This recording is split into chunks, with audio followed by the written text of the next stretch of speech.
نحمده ونصلي على رسوله الكريم. أما بعد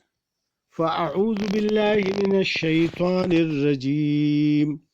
بسم الله الرحمن الرحيم. والفجر وليال عشر والشفع والوتر والليل إذا يسر هل في ذلك قسم لذي حجر ألم تر كيف فعل ربك بعاد إرم ذات العماد التي لم يخلق مثلها في البلاد وثمود الذين جابوا الصخر بالواد وفرعون ذي الأوتاد الذين طغوا في البلاد فأكثروا فيها الفساد فصب عليهم ربك صوت عذاب إن ربك لبالمرصاد. صدق الله العظيم. دا سورة فجر مکی صورت سلورم پنځم کال د نبوت کې تقریبا دا ټول سورتونه یو بل پسې پرله پسې نازل شوي دي. دا سورت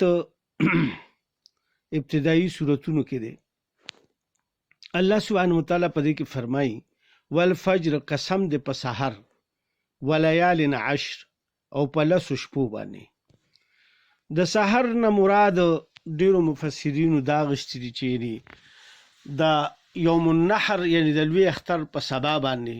الله پاک قسم خوړلې او دا ډیره لوی ورځ ده د الله سبحانه وتعالی د مسلمانانو لپاره د خوشاله چې د اختر ورځ ده او بل دا چې په دغه ورځ باندې د الله یو ډیر لوی مخلوق د الله د رضا لپاره مسلمانان ذبح کوي، غوا، میخي، ګډې بيزي او نور زناور چې کوم چیلې چیلوکی وغیرہ ګډان دي دا ټول د الله په نوم باندې ذبح کیږي په دغه ورځ باندې. او لسو شپو ذکر چې الله سبحانه وتعالی کم کړی دی نو دام فرمایي چې دا اختر نه چې کومې په لسمه ورځ باندې خو اختر وي، لوی اختر وي او د دې نه مخکې چې دا کمې شپې دي که نه د عرفات د میدانه پورې دا چې کوم دی نو دا لس شپې شي. نو ځکه چې مفسرینو حضرات فرمایلی دي چې د دې لوی اختر دا شپه چې کوم ده نو دا د عرفې په شپه کې شمار کیږي او دغه شانتې د دې نه یو شپه چې کومه مخکې ده نو هغه هم د عرفې په شپه کې شمار کیږي. لہذا مفسرینو حضرات لیکلي دي که یو سړی د ورځې د غروب د نوره پورې ونه رسېدو دغه عرفات میدان ته او دی بیا روان وي سروکاوټ وي دته خو دی لا رسېدلی نی خو دی د سحر د سبا د راختونه مخکې دغلته ورسي نو د حج بیا کیږي د عرفې د میدان حاضري اولګي د الله په نس باندې. نو دغه اخیری ټیم دی بیا نو ځکه دا دوه شپې الله سبحانه وتعالی یعنی د دې نه ډومبی مخکې شپه هغه هم د عرفې شمارېږي او دا چې کومه ورپسې د عرفې په ورځ کومه شپه ده نو هغه هم د عرفې شمارېږي. هسې خو مونږ خو چې کوم اسلامي میاشتو کې دای چې یعنی راتلونکې ورځې نو د هغې نه مخکې چې کومه شپه نو هغه ګوره دغه د اتوار په ورځ اوس یو شپه راځي د اتوار ورځ ده او شپې له شپه کومه چې راځي نو دا مونږ یعنی د ګل شپه حسابو را روانې ورځې دپاره خو په دغې ورځ کې دا داسې نه ده. نو الله سبحانه وتعالی خاص طور الله به نور د دې په دغه معنا او په مفهوم باندې ښه پوهېږي خو مفسرینو حضراتو داسې یعنی د دې معنا ویستله والشفع والوتر او په جفت او په طاق باندې. په دنیا کې دوه قسمه شمیرې دي،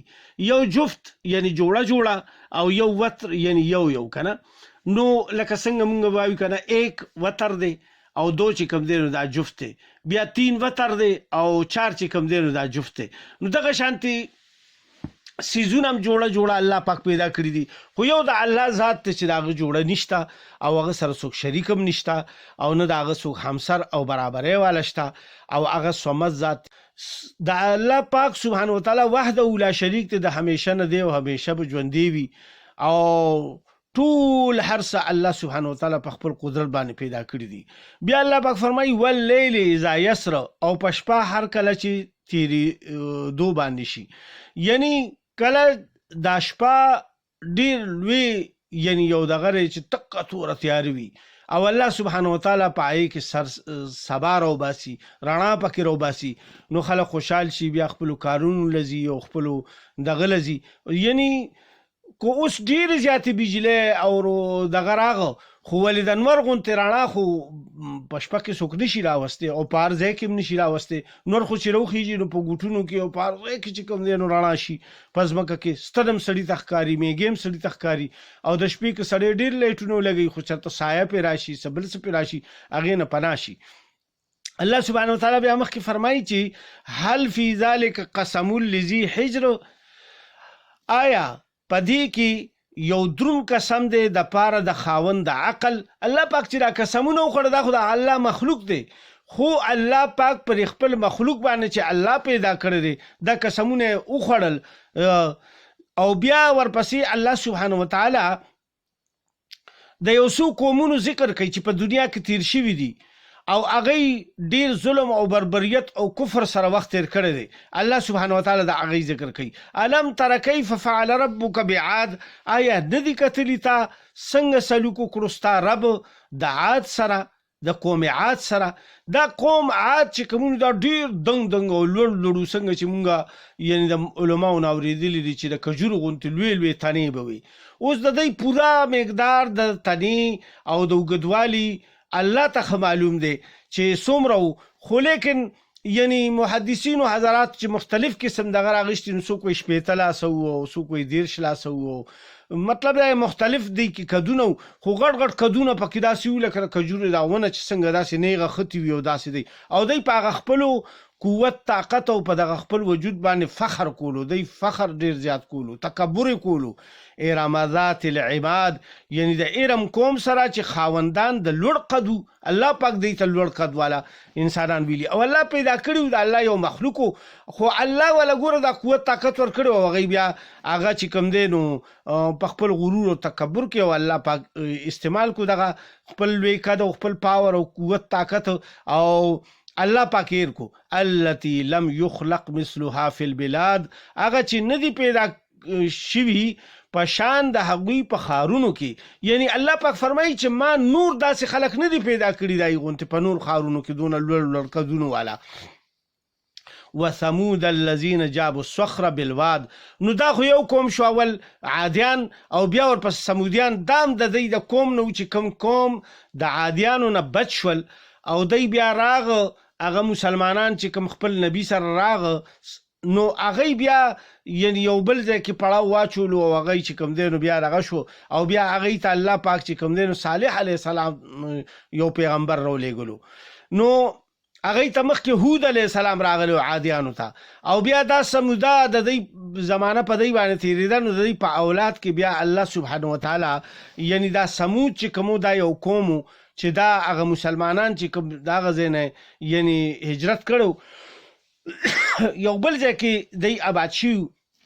نو الته الله سبحانه وتعالی په دې کې یو پیغمبر صالح علیه السلام راولېږلو او هغه ورته وعظ نصیحت شروع کو. دی کې بیا کفر او شرک راغلی او شیطان پکې بت پرستی م راوستی و او نور هم پکې ډېر ظلم بربدیت په ټول کې وی کمې کولو دی. نو دی ته الله پاک صالح علیه السلام راولېږلو، هغه ورته وعظ نصیحت په شپه ورځ کولو او داسې ورځې شپې تېرېدې، لیکن هغوی ډېر زیات د الله پاک نافرماني وکړه تر دې چې دی غوښتنه وکړه چې مونږ ته د یو اوښه د دې غر نه پیدا کړي چې دی یو غر سره اوسېده او هغې کې یو چینه وه، د هغې نه به دغه ټول کلي یعنی اوبه څکلې د دې حیواناتو هم څکلې، نو دی وی چې مونږ ته د دې نه اوښه پیدا شي. دومره سخت شرایطو سره دی چې کوم دی نو خپل پیغمبر مخ کو، خو هغه الله نه سوال وکړو، الله ته خو هېڅ ګرانه نه الله وله اوښه پیدا کړه، بیا هغه لنګ هم شوه، بیا هغې ټول کلي له پیم ورکول، خو بیا هم نافرماني وکړه، هغه اوښه چې کوم ده نو شهیده کړه، هغې چې کوم ده نو مړه کړه او په هغې باندې خوشحالۍ وکړي، الله په دې باندې عذاب راوستو. وفرعون ذي الاوتاد، او فرعون خاوند د میخونو، والا دا الله پاک دا فرعون ته ذل اوتاد ولی ویلی دي دا ډیر ظالم سړی او د خپل مخالفینو ته ډېرې سختې سزاګانې ورکولي او په هغه سزاګانو کې یو سزا دا ده چې ژوندي سړي باندې به میخونه ټکوال په ځمکه کې یا په ونه باندې یا په دیوال باندې به ودرولو او په سر کې به ولا یو غټ میخ ټکوالو او یو به ولا په یو لاس ټکوالو یو به ولا په بل لاس ټکوالو یو به ولا په سینه کې ټکوالو یو به ولا په یو خپه باندې ټکوالو یو به په بل خپه او هغه غریب بړک نشواله ژوندې سړی پاغه کې به میخونه ټکوال دا دومره ظالم انسانو تر دې پورې چې د بیبي آسیه بیبي مسلمانه شوه او دوته چې لکه ګوره کفر اختیار کني تاسو سره به ما عمل کوم چې څنګه خپل مخالفینو سره کوم خو هغه ورته چې ما په صحیح معنی کې یعنی ایمان راوړی دی په موسی علیه السلام باندې او هغه د الله پیغمبر دی او الله وحده لا شریک دی هغه سره هیڅوک شریک نشته ته خدای نه چې زه تا ته سجده وکړم یا تا ته خدای ووایم بس هغه هم رونیوه او په یو میدان کې راواچول او په هغې باندې میخونه ټکوال او خلکو ته یې چې دې نظاره وکړي که چا ایمان راوړو نو دې غوندې وایي او هغه الله سبحانه وتعالی داسې وکړو چې هغې الله ته فریاد وکړو په بل ځای کې یو صورت کې راغلی دي چې الله پاک ته فریاد وکړو چې یا الله ته ما د دې ظالم نه نجات مال راکړي او ما چې کوم دی نو د دې ظالمانو نه خلاصه کړي نو وی الله سبحانه وتعالی دې ته خپل جنتونه کولاو که چې د دې کوم مقام په آخرت کې هغې ورته کولاو کو دي چې څنګه هغې طرف ته وکتو نو دا مسکی شوه او میخونه پې هغه ټکوالي نو خلکو ته دا فرعون وی دا وګوره ما تاسو ته نه وی چې دا پاګله ده میخونه پې ټکوالی شوي دي او دا خاندي اعلان کې هلته کې الله سبحانه وتعالی ورته خپل هغه ځای نه وښول چې ورته وي چې ته ګبراویږه ما خفه کېږه ای زما بندي او ته چې کوم دی نو زر دي محلاتو ته او ډېر ښکلي ښکلي ځایونو ته را روانه نو هغه په مسکا شوه او بیا ته سوته الذين طغوا في البلاد کوم چې سرکشي وکړه په ښارونو کې دا درې غټ قومونه الله پاک ذکر فرمایي چې دا ډېر ظالم قومونه نو دی سرکشي وکړه د الله سبحانه وتعالی د ذات نه نافرمانی وکړه د هغه د دین نه نافرمانی وکړه د پیغمبرانو خبره ونه منله فاکثروا فيها الفساد نو الله پاک د دې دغه بیانوي هغه ګناه بیانوي چې دی څه داسې ګناه وکړه دی فسادیانو فساد کولو خونریزي کوله خلق ناحق قتلول او د الله دین سره لوبې ټوکې کولې هغې پورې خنداګانې کولې فصب علیهم ربک صوت عذاب نو ووهله په دوی باندې ستا رب کوړه د عذاب بیا الله پاک په څنګه عذاب راوستو هادیانو باندې الله پاک سیلې راوسته اتر ورځې او اووه شپې چې کوم دی نو په هغې باندې باندې سرسر چلېدلی او داسې چې د دې غارونو نه او د کوټو نه او د هر څه نه یې راوویسته او داسې پر میدان کې به داسې اسمانه پورې اوچت شو او بیا به یې د ځمکې نه راخلاص کړه دونه تیز هوا وه او په هغې سره به د دی سر به یې بیا وغورځېدو لاسونه به یې بیا وغورځېدل خپې به یې بیا وغورځېدې دغه شانتې قوم د صالح علیه السلام قوم چې کوم سمودیان هغې باندې الله پاک عذاب مسلط کو په لومبۍ ورځ باندې مخونه تک سره شو په دویمه ورځ چې کوم دی نو تک په لومبۍ ورځ تک زیړ شو په دویمه ورځ تک سره شو په دریمه ورځ تک تور شو او په څلورمه ورځ په بیا جبرائیل علیه السلام چغه ووهله او د ټولو زړونه وچاوده په کورونو کې مړه پراتو نو الله پاک فرمایي ان ربک لبالمرصاد بېشکه ستا رب په تاک کې دی د دې ټولو او فرعون الله سبحانه وتعالی په دریاب کې سره د فوج غرق کو چې په کوم فوج باندې هغه غرور او تکبر کولو الله سبحانه وتعالی بني اسرائیل او موسی علیه السلام هغه بچ کو او د یې د هغې د سترګو د وړاندې یعنی ټول ډوب که بیا الله پاک فرمایي فاما الانسان لیکن انسان داسې دی اذا ما ابتلاه ربه هر کله چې او ازمایي دی رب د فاکرمه ونعمه بیا عزت ورکوي دته او نعمت ورکوي دته فیقول ربي اکرمن نو دی وایي زما رب مال عزت راکړو څنګه چې ګوره یو سړي له دولت راشي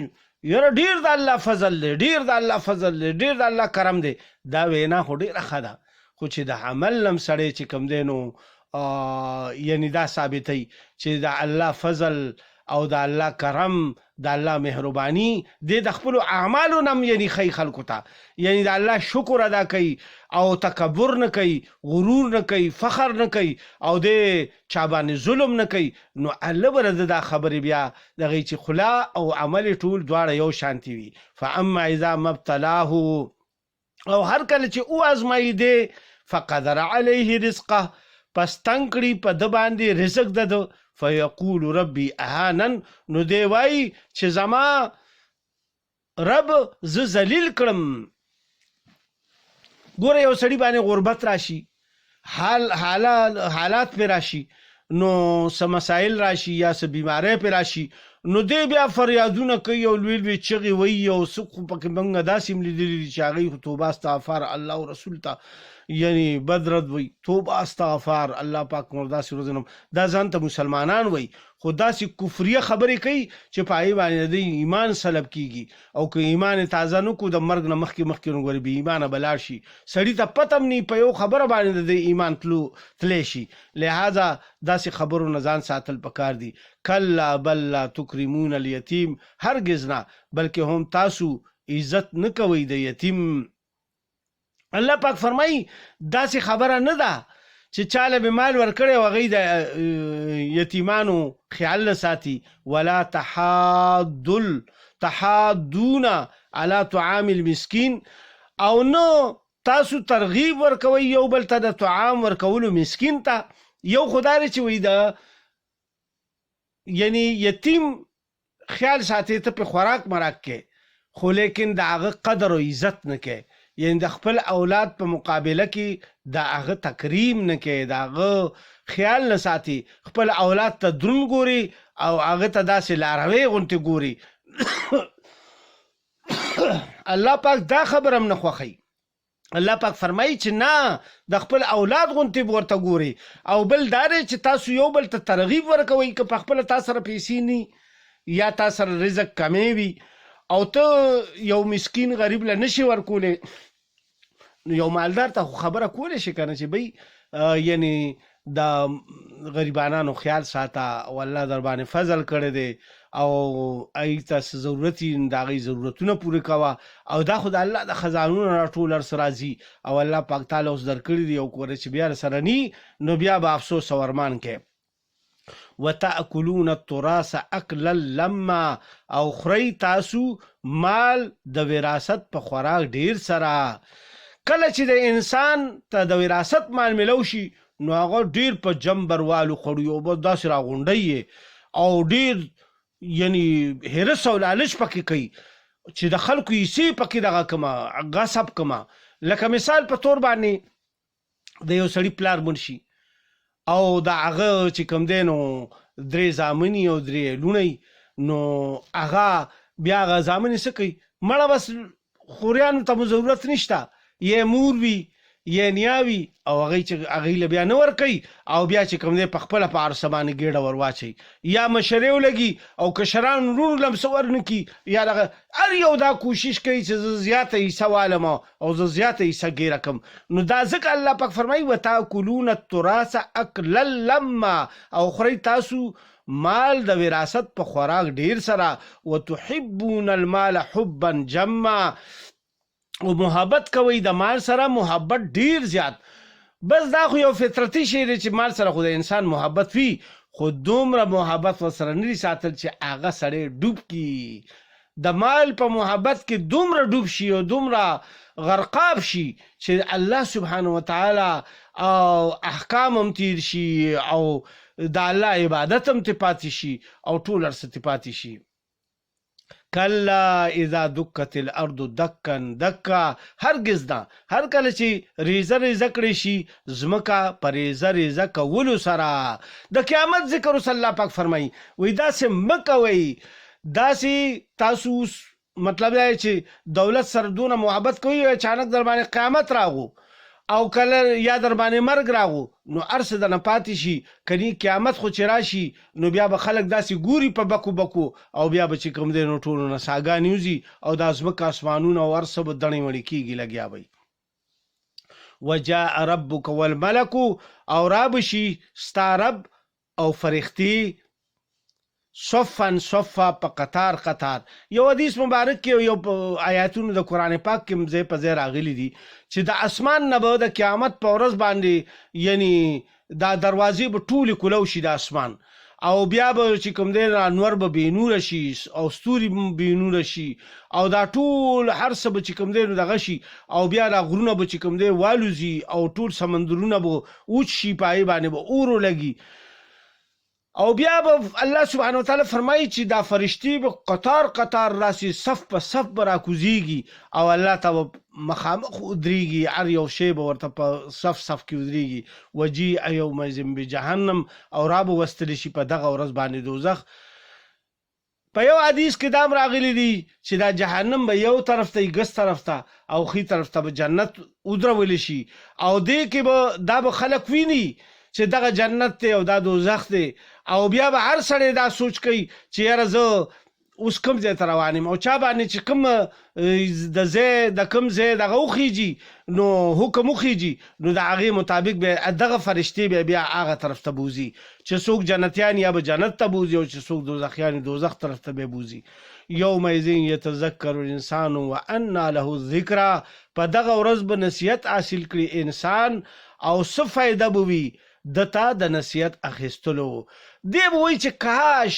د دې ورځې نه مخکې ما څه نیک عمل کړی وی، د الله فرمان برداري مې کړې وی، د رسول الله صلی الله علیه وسلم په نقش قدم چلیدلی وی، د الله کتاب مې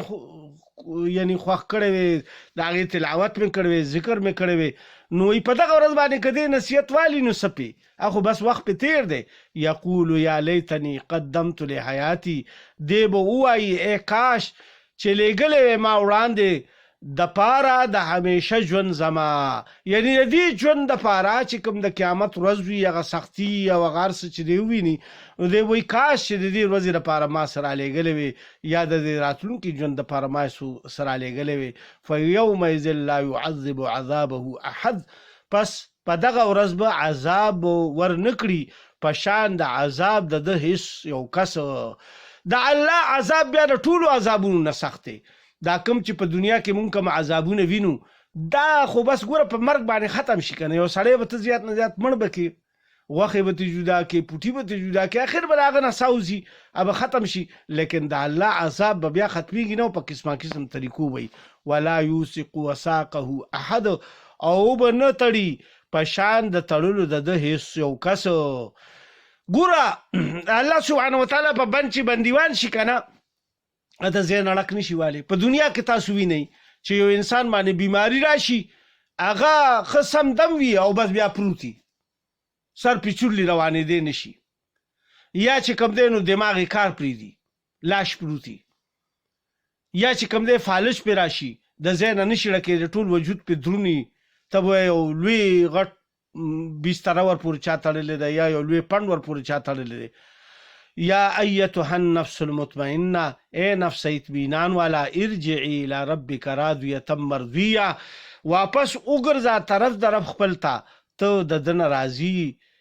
یې، مرضیه او هغه له تا نه راضي دی. یعنی اوس د مسلمانانو ذکر الله پاک کړي، دا نفس المطمئنه چې کوم دی نو دا اطمینان والا کس، اطمینان والا کس په دغه ورځ څوک وي؟ هغه به هر هغه سړی وي چې چا د الله د حکمونو مطابق خپله زندګي تېره کړي او د رسول الله صلی الله علیه وسلم په نقش قدم باندې چلیدلي، او کوم مخکینی پیغمبرانو په امتونو کې چې خلک یې نو د هغې د هغه پیغمبرانو په نقش قدم چلیدلي وي او بیا د الله حکمونه یې پوره کړي وي، نو الله سبحانه وتعالی به دی نه راضي وي او دی به د الله نه راضي وي. نو الله ورته بیا په انعام کې څه ورکوي؟ فادخلي فی عبادي، پس داخل شه ته زما په بندګانو کې، ودخلي جنتي، او داخل شه زما په جنت کې. دا جنت اصل کې د الله پاک د رضا ځای دی. چا نه چې الله پاک راضي شي هغه به جنت ته داخلیږي. ډېر شاعران مو داسې اورېدلي چې زما جنت په کار نه دی او زه داسې او د جنت په تمه زه دا نه کوم. جنت خو به هغه چاته میلاویږي چې چا نه الله راضي شي که نه. چې الله دې راضي کو نو جنت درته میلاو شو، او چې الله دې ناراضه کو نو بیا درته دوزخ میلاو شو، بیا جنت ته نشي تللی. لہذا دا کوشش کول پکار دی چې په دنیا کې مونږ خپل ځان دپاره مخکې جنت چې کوم دی نو تیار کو. الله سبحانه وتعالی دې زمونږ دا ناسته په خپل درګاه کې قبول او منظوره کړي، زمونږ د ګناهونو د رجېدو سبب دی وګرځوي. یا الله د دې قرآن د برکت زمونږ آبا او اجداد نیاګان نیکیان او ټول رشته داران او ټول مؤمنان مسلمانان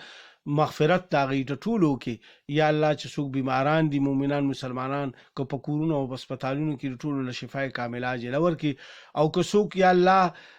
د چا څه شرعي حاجات دي تا ته معلوم دي، یا الله هغوی چې د نه غواړي ته وله پکې خیر واچوې او دا وله پوره کړې، رحم کرم والا معامله مونږ سره په دنیا او په آخرت کې وکړي. داسې کارونه رانه والي چې ستاسو د رضا او د لقا او د قرب سبب جوړ شي، په آخر کې مو دا عظیم الشانه کریمه نصیب کړي چې لا اله الا الله محمد رسول الله صلی الله علیه و آله وسلم.